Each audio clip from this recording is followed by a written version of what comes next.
Hello, my name's Heather. I'm from Huets, the in-car specialist. I'm just going to give you a quick demo of this KENWOOD 5020 that we've installed into a Range Rover. We're already connected up to Apple CarPlay, so we can see on the screen the apps that it's taken from our phone.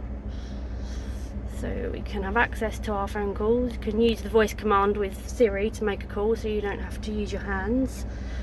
There is a keypad option, and obviously you can go into your contacts if you want to. There's the iOS Maps or Google Maps. In this case it's Google Maps, but there's Waze, there's various other apps that you can use, but they work like any other sat-nav.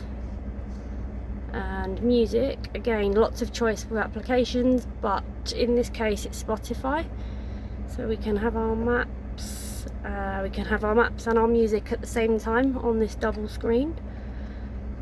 It's a lovely, easy system to use. We can go into KENWOOD and get the radio there. Oops. And we can go back to our CarPlay.